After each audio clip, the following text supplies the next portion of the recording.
বিসমিল্লাহির রহমানির রহিম। প্রিয় স্টুডেন্টস, আজকের ভিডিওতে আমি কয়েকটি সহজ গাণিতিক সমস্যাগুলির সমাধান করব, আর পারলে ইয়ং এক্সপেরিমেন্টের ফলাফলগুলো আরও একবার দেখে নিব।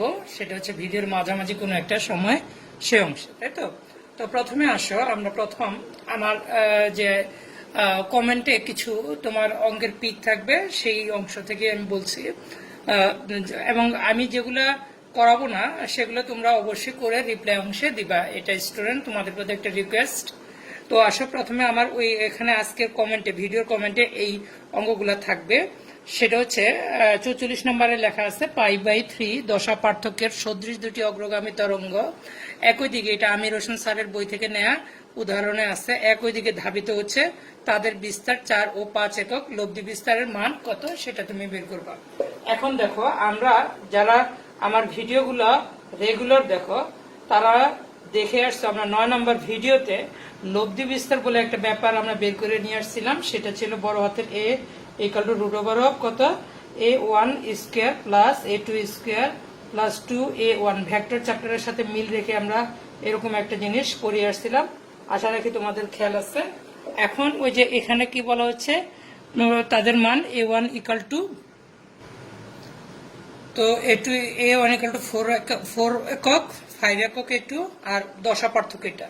তো এই সমীকরণটা কিভাবে আসছে সেটার ব্যাখ্যাটা আমি 9 নম্বর ভিডিওতে দিয়ে রাখছি। তোমরা যারা এখনো দেখো নাই তারা এটা দেখে নিবা, মানগুলো বসিয়ে দিলে এটা চলে আসে। তো এবার আসো, i এবং 4i তীব্রতার তরঙ্গের ব্যতিচার সৃষ্টি করলো দুইটা তরঙ্গ, এবং তাদের গঠনমূলক আর ধ্বংসাত্মক ব্যতিচারের তীব্রতা কত হবে সেটা নির্ণয় করো। তো এটাও আমির হোসেন স্যারের বইয়ের উদাহরণের একটা অঙ্ক, তবে স্যারের সাথে আমার রেজাল্ট মিলবে না, কারণ আমরা গঠনমূলক ব্যতিচারের ক্ষেত্রে জানি imax ইকুয়াল টু √ওভার of i1 plus i2 whole square. যারা ওই ভিডিওটা 9 নম্বর ভিডিও দেখছো তারা এটা ভালোভাবে জানো। আর এখন এখানে i1 ইকুয়াল টু দেয়া আছে কত, বড় হাতের i, এবং i2 ইকুয়াল টু দেয়া আছে 4i। তাহলে এই মানগুলা যদি আমি বসিয়ে দিই, এখানে এই মানটা বসিয়ে দিলে যা আসে i, এটা √over of i1, √over of i চলে আসে, আর এটা আসবে √ওভার অফ 2i। তাহলে এখানে রেজাল্ট কত আসে 3 √ওভার অফ i, স্কয়ার করে দিলে 9i চলে আসে। তাহলে এই অঙ্কটার রেজাল্ট চলে আসে 9i। এবং এইখানে যদি তুমি আবার এই মানগুলো এখানে বসিয়ে দাও, যদি এই মানটা বড়, আচ্ছা যাক, অসুবিধা নেই, তাতে স্কয়ার থাকলে রেজাল্ট কাটাকাটি যায়, তাহলে এইখানে তোমার কি চলে আসে, শুধুমাত্র i চলে আসে। তাহলে সর্বোচ্চ মানটা কেমন আসতেছে, সর্বোচ্চ মান হচ্ছে তোমার 9i চলে আসতেছে, আর সর্বনিম্ন মানটা শুধু i আসতেছে। এখন কেন এত সহজ অঙ্ক করাই সেইটা বোঝার চেষ্টা করো না। সহজ অঙ্ক স্যারে এই কারণে করাচ্ছে, দেখো এটা হচ্ছে দুটি তরঙ্গের আপাতিত তরঙ্গের তীব্রতা, এটা হচ্ছে আরেকটি আপাতিত তরঙ্গের তীব্রতা, এই দুটি মিলে যে লব্ধি তরঙ্গটা সৃষ্টি করছে সেই লব্ধি তরঙ্গের তোমার সর্বোচ্চ মান হচ্ছে এটা না। এখন ভেক্টর চ্যাপ্টারে তুমি শিখে আসছিলা যে ভেক্টরের লব্ধি নির্ণয় আর ম্যাক্স ইকুয়াল টু, তুমি শিখে আসছিলা ভেক্টর চ্যাপ্টারে দুটি ভেক্টরের সমষ্টির সমান সর্বোচ্চ মানটা, আর সর্বনিম্ন তুমি শিখে আসছো যে দুটি ভেক্টরের বিয়োগফলের সমান। কিন্তু এখানে দেখো তীব্রতা, যদিও এটা ভেক্টর রাশি না, এবং তার একটা প্রমাণ আছে, এবং আমি বলেও আসছি এটা ভেক্টর রাশি না, কিন্তু সূত্রগুলো ওই ধরনের আসছে, যার ফলে এটা ভেক্টরের মতো তুমি রেজাল্ট আশা করিও না। দেখো এই যে i এবং 4i দুইটা মিলে যে তীব্রতার সমীকরণ, যে তীব্রতার আলোটা পাওয়া গেল, দুইটা মিলে যোগফলের চেয়ে বেশি হয়ে যাচ্ছে। i এর এবং 4i এই দুইটার যোগফলের চেয়েও এই মানটা, সর্বোচ্চ মানটা বেশি হয়ে যাচ্ছে। অতএব তুমি একটা জিনিস খেয়াল রাখবা যে ব্যতিচারের ক্ষেত্রে গঠনমূলক ব্যতিচারের তীব্রতা মূল আলোর তীব্রতার চেয়ে বেশি হতে পারে। ঠিক আছে, অঙ্কগুলো সহজ আছে, কিন্তু সহজ থাকলেও করাচ্ছি এই কারণে। আবার দেখো ধ্বংসাত্মক ব্যতিচারের ক্ষেত্রে, দেখো যে ধ্বংসাত্মক ব্যতিচারের ক্ষেত্রে দুটি তীব্রতা, এইটার নর্মাল বিয়োগ করলে কত আসতো, 4i থেকে i বিয়োগ করলে কত আসার কথা ছিল 3i, কিন্তু এখানে চলে আসছে কত, শুধু i। তার মানে বিয়োগ ফলের চেয়ে কেমন, এই যে আর p মাইনাস কিউ এর চেয়ে কম, আর এটা p প্লাস কিউ এর চেয়ে বেশি, ব্যাপারটা এমন হয়ে যাচ্ছে। তার মানে হচ্ছে এই মানগুলো যখন এখানে বসাবে শুধু i, তার মানে ধ্বংসাত্মক ব্যতিচারের ক্ষেত্রে পৃথক পৃথক ভাবে তীব্রতার বিয়োগ ফলের চেয়েও ফলাফলটা, রেজাল্টেন্ট বা লব্ধি তীব্রতার মানটা কেমন আসবে, কম আসবে। আর এটা পৃথক পৃথক তীব্রতার চেয়েও পৃথক পৃথক তীব্রতার যোগফলের চেয়েও লব্ধি তীব্রতার মানটা কেমন আসে, বেশি আসে। এই একটা নর্মাল জিনিসকে পড়ানোর জন্য আমি এটা অঙ্কটা করাচ্ছি। আচ্ছা, তারপরে এই অঙ্কটা হচ্ছে তোমার অক্ষরপত্র প্রকাশনে গোলাম হোসেন স্যারের বই, নাসিরুদ্দিন প্রামাণিক স্যারের বই। মেন কথা হচ্ছে এটা দুটি সুসংগত উৎসের তীব্রতার অনুপাত 9:4। ব্যতিচার পরীক্ষায় এদের চরম ও অবম বিন্দুর, চরম দ্বারা আসলে এখানে বোঝাচ্ছে গঠনমূলক ব্যতিচার, আর অবম দ্বারা বোঝাচ্ছে ধ্বংসাত্মক ব্যতিচার। তীব্রতার অনুপাত কত হবে সেটা বের করতে বলছে। অর্থাৎ বর্তমানে তাদের অনুপাত I1/I2, এটার মানটা ওরা দিয়ে রাখছে 9/4, বা সুতরাং I1 ইকুয়াল টু কত আসতেছে 9/4, এরকম বর্তমানে ইন্টু I2। তো আমরা জানি যে এরা চাইছে কি চরম আর অবম বিন্দুর তীব্রতার অনুপাত, তার মানে হচ্ছে I max divided by I minimum, এই জিনিসটা ওরা চাচ্ছে। ঠিক আছে, আর I max তুমি জানো কত, √I1 প্লাস √I2, এটার উপর হোল স্কয়ার, এবং I minimum সমান এটা না। তো এবার I1 এর মানটা এখান থেকে দেখে দেখে বসিয়ে দাও। মানটা বসানোর পরে এবার ক্যালকুলেশন করলে যা রেজাল্ট আসে তা। তো আসো আবার পরের অঙ্কটা, সমান তীব্রতার দুটি আলোক তরঙ্গ যে গঠনমূলক ব্যতিচার করে তার তীব্রতা কত হবে। তাহলে গঠনমূলক ব্যতিচার করবে মানে হচ্ছে I max হয়ে যাবে, তাই না?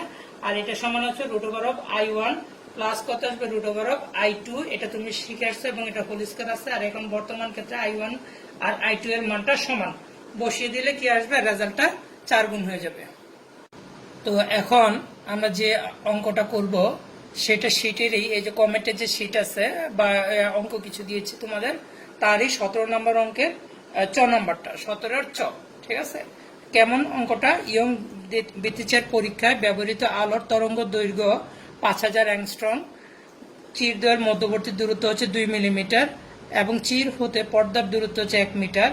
কেন্দ্রীয় উজ্জ্বল ডোরার এক পাশের তৃতীয় অন্ধকার ডোরা হতে একই দিকের নবম উজ্জ্বল ডোরার মধ্যবর্তী দূরত্ব এবং কৌণিক ব্যবধান কত সেটা তুমি নির্ণয় করবা। ঠিক আছে, তো খুব ভালোভাবে দেখো যে আমি চিত্রটা আগে অঙ্কন করে ফেলছি এবং মোটামুটি ভাবে ডোরাগুলো অঙ্কন করছি, অত সুন্দর হয় নাই। সুন্দরটা ফ্যাক্ট, তবে আমি করতে পারি নাই, এ কারণে দুঃখিত। এটা হচ্ছে চিত্রের মধ্যবর্তী, তাহলে এটাকে বলা হয় কেন্দ্রীয় উজ্জ্বল ডোরা। ঠিক আছে, তো এখন কি চাইছে সেটা বুঝো, যে কেন্দ্রীয় উজ্জ্বল তৃতীয় অন্ধকার ডোরা হতে, তার মানে এখানে এটা যদি কেন্দ্রীয় উজ্জ্বল ডোরা হয় তাহলে এটা 1 নাম্বার অন্ধকার ডোরা, এটা 2 নাম্বার অন্ধকার ডোরা, আর এটা হচ্ছে 3 নাম্বার অন্ধকার ডোরা। অন্ধকারের হিসাবে এটা 3 নাম্বার অন্ধকার ডোরা, তাহলে এটা আমি বাংলায় লিখে রাখলাম, এটা হচ্ছে তৃতীয় অন্ধকার। ঠিক আছে, তৃতীয় অন্ধকার,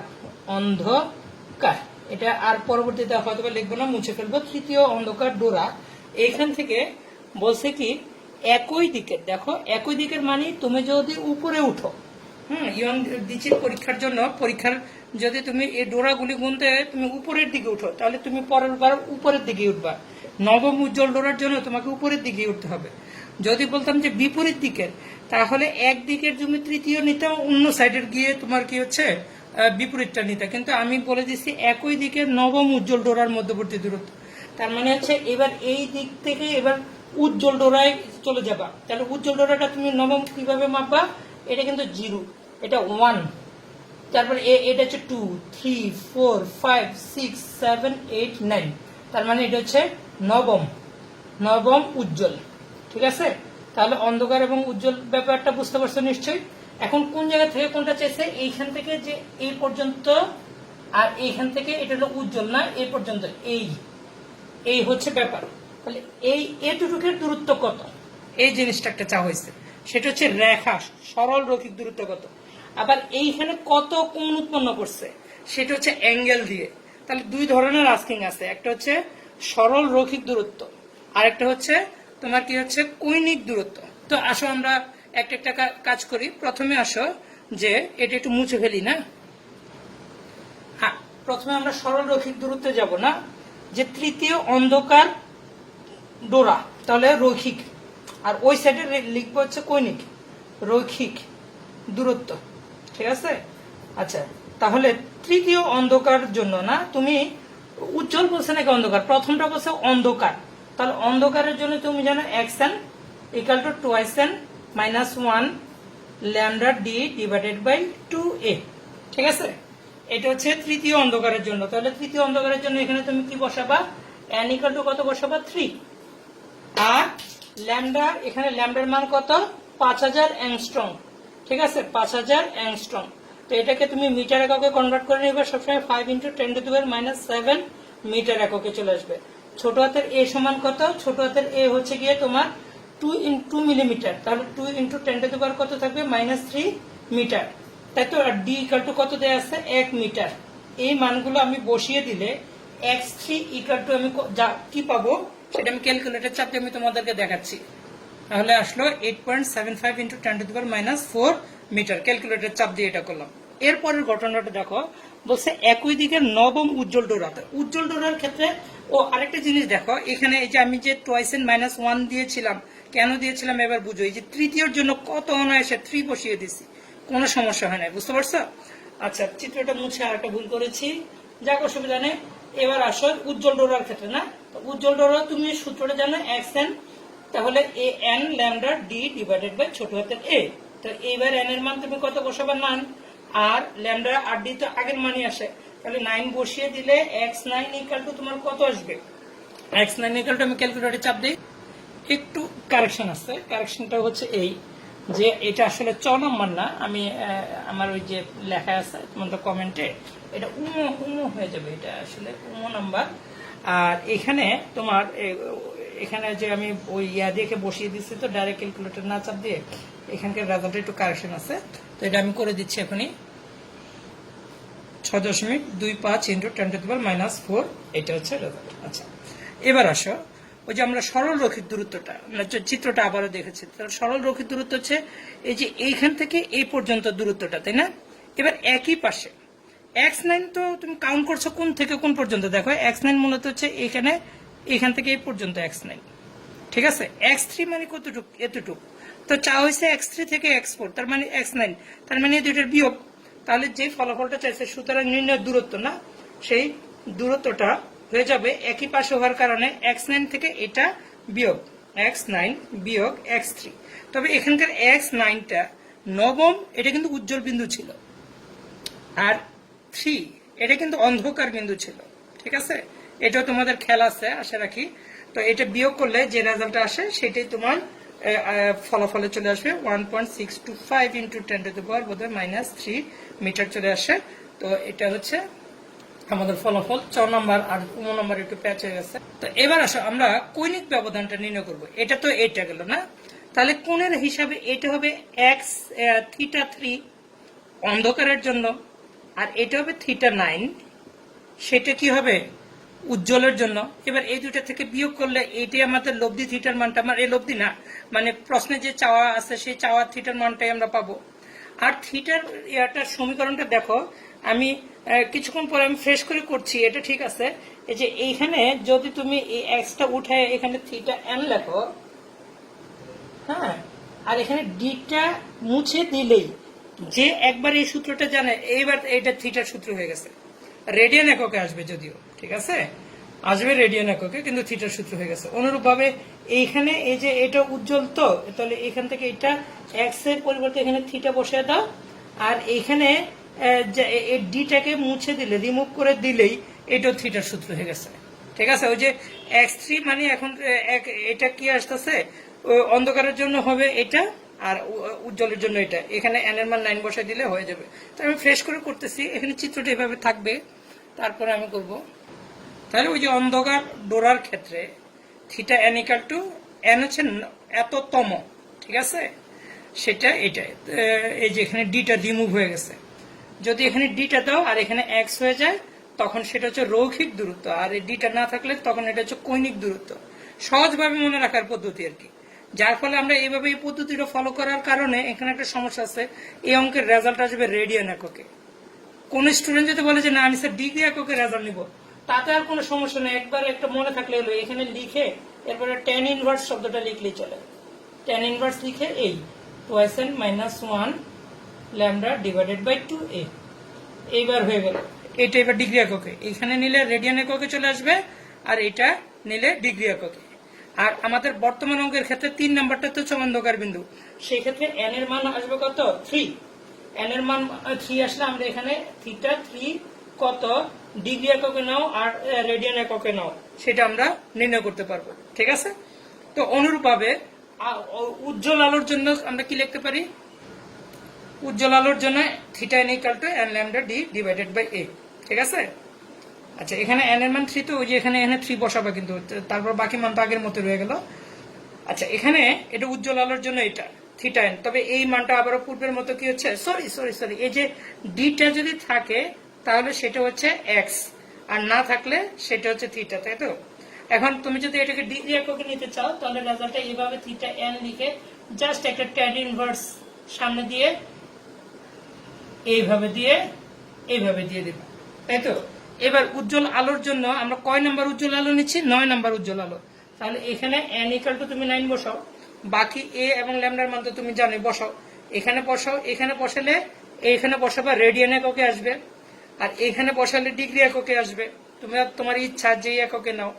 করার পরে ফাইনালি হয় তুমি রেডিয়ানের এককে নিলে রেডিয়ান টু রেডিয়ান বিয়োগ করবা, আর ডিগ্রি একক নিলে ডিগ্রি টু ডিগ্রি, কারণ এখানে আমাদের চা হয়েছে এই থিটাটা।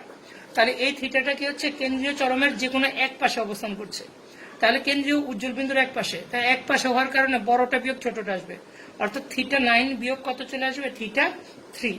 এই থিটা 9টা আমরা পেয়েছি উজ্জ্বল আলোর ক্ষেত্রে, থিটা 3টা পাবো অন্ধকার আলোর ক্ষেত্রে, ঠিক আছে।